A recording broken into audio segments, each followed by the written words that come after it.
Assalamualaikum warahmatullahi wabarakatuh. Alhamdulillah wa kafa. Wassalatu wassalamu ala sayyidina Muhammadinil Mustafa wa ala alihi wa sahbihi ahli sidqi wal wafa.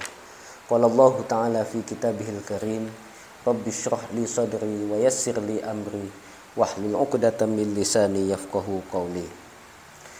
Sahabat-sahabat muslimin dan muslimat, shaimin dan shaimat rahimakumullah. Mari kita lanjutkan kembali kajian kitab Risalah Al-Jami'ah wa Tadhkirah An-Nafi'ah yang ditulis oleh Al-Habib Ahmad bin Zain bin Alawi Al-Habsyi. Pembahasan kali ini masih membahas tentang puasa. Jadi dua pertemuan sebelumnya kita membahas tentang puasa, mulai dari persoalan tentang niat puasa. Kemudian kemarin kita telah mengetahui hal-hal apa saja yang bisa membatalkan puasa.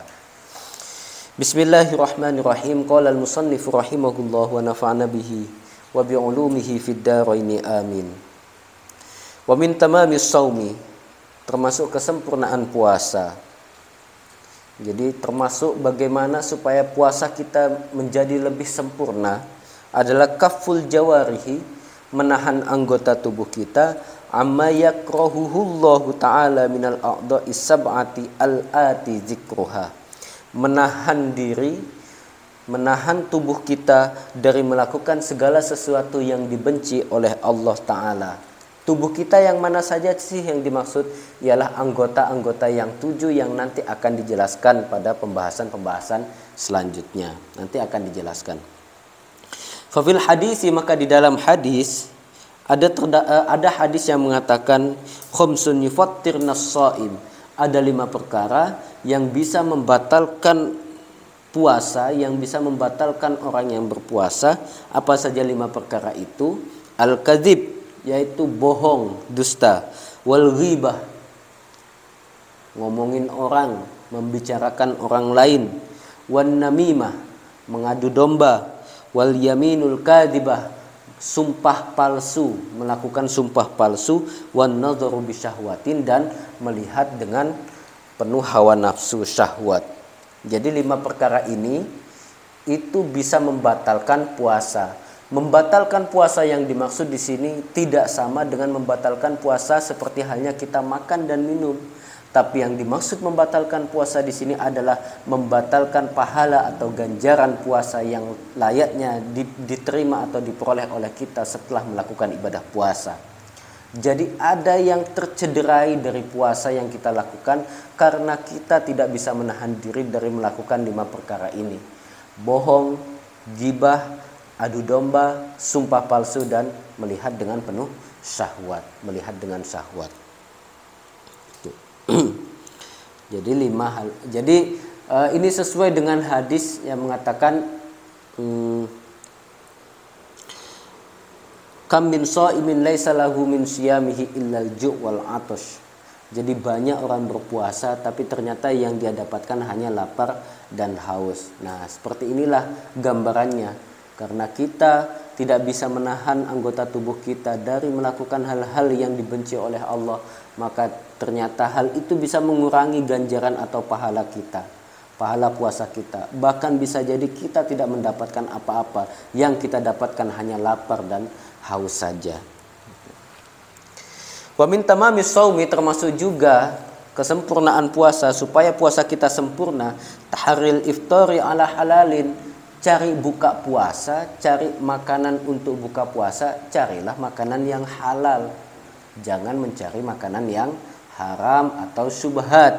Upayakan kita mencari makanan yang halal. Wa adamul istiksari minal akli, dan tidak banyak makan. Jangan sampai buka puasa dijadikan ajang atau ambisi untuk balas dendam karena kita sudah berpuasa kurang lebih 12 jam. Gitu. Jangan sampai itu dijadikan ajang balas dendam. Siang harinya puasa, malam harinya balas dendam. Makanya nggak jarang orang habis puasa berat badannya bukan malah turun atau stabil, kok malah naik gitu. Karena ya seperti itu mungkin gambarannya.